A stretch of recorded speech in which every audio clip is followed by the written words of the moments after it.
যারা নতুন অবস্থায় ব্ল্যাক বেঙ্গল ছাগল নিয়ে খামার শুরু করতে চাচ্ছেন তাদের জন্য মূলত আজ এই ভিডিওটি। অবশ্যই ভিডিওটি দেখবেন।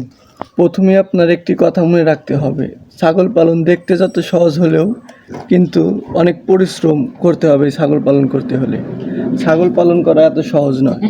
সঠিক পরিচর্যা এবং সঠিক নিয়মে যদি ছাগল পালন করেন এখান থেকে অনেক বেনিফিট পাওয়া সম্ভব। আসসালামু আলাইকুম। যারা মূলত নতুন অবস্থায় খামার শুরু করতে চাচ্ছেন অবশ্যই আমার এই ভিডিওটি দেখে যাবেন। যারা নতুন অবস্থায় কিছু জানেন না, বোঝেন না, হুট করে খামার শুরু করতে যান, অবশ্যই কিন্তু আপনারা লসের মুখে পড়বেন। কারণ আমার কিন্তু অভিজ্ঞতা না থাকার কারণে আমার একটি ছাগলের বাচ্চাও কিন্তু মারা গেছে। কারণ আমার অভিজ্ঞতা ছিল না, তার কারণে কিন্তু ছাগল মারা গেছে। তার জন্য আমি প্রথমেই যে কথাটা বলবো, অবশ্যই 2টি 3টি 4টি ছাগল দিয়ে প্রথমে আপনারা শুরু করেন। শুরু করার পর অভিজ্ঞতা অর্জন করেন। অভিজ্ঞতা অর্জন করার পর আপনারা বড় আকারে শুরু করতে পারবেন খামার। আপনারা যদি হুট করে প্রথমেই বড় আকারে খামার শুরু করতে চান, আপনার কিন্তু পুরাটাই আপনার লস হবে, একদম পুরাটাই লস হবে। তার জন্য বলবো, প্রথম অবস্থায় আপনারা খামার যদি শুরু করতে চান, কম করে আপনারা ছাগল কিনবেন এবং কম ছাগল কিনে খামার শুরু করবেন। এই ভিডিওটি তাদের জন্য যারা নতুন করে ব্ল্যাক বেঙ্গল ছাগল পালন শুরু করতে চাচ্ছেন বা শুরু করতে চান। প্রথমে একটি কথা মনে রাখবেন, ছাগল পালন করতে সহজ মনে হলেও সফল হতে হলে নিয়ম মেনে পরিচর্যা করতে হবে। প্রথম পরামর্শ হলো সুস্থ ভালো জাতের ছাগল কিনুন। কেনার সময় ছাগলের চোখ, দাঁত, শরীরের গঠন এবং চলাফেরা ভালোভাবে দেখে নিন।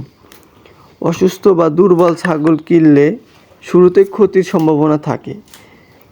দ্বিতীয়ত, ছাগল থাকার জায়গা সবসময় পরিষ্কার ও শুকনো রাখুন। ভেজা বা নোংরা পরিবেশে ছাগল সহজেই বিভিন্ন রোগের আক্রান্ত হতে পারে। তৃতীয় অবস্থায় আপনারা যে কাজটি করবেন, খাবারের দিকে বিশেষ গুরুত্ব দিন।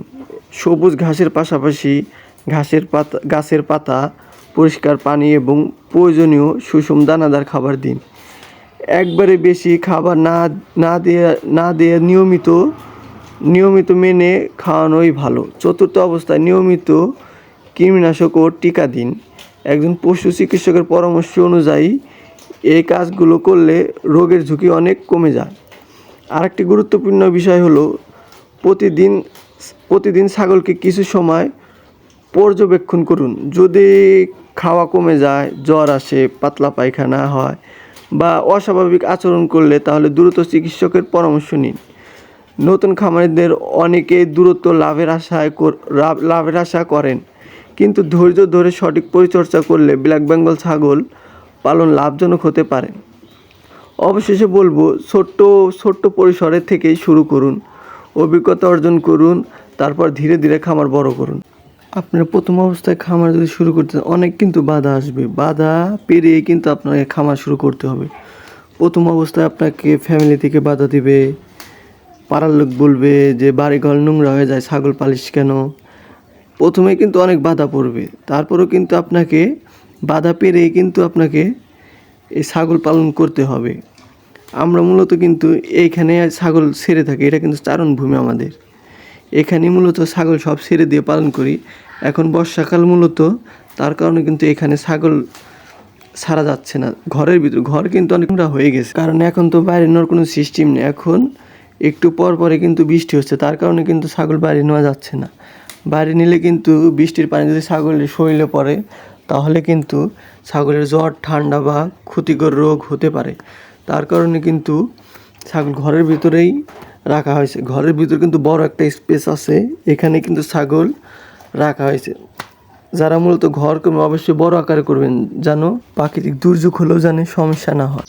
আমার এই ভিডিওটি যদি আপনার ভালো লেগে থাকে অবশ্যই মন্তব্য জানিয়ে যাবেন। অবশ্যই ফলো করে আমাদের পাশেই থাকবেন। আর আপনার খামারে কতটি ছাগল আছে ভুলে যাবেন।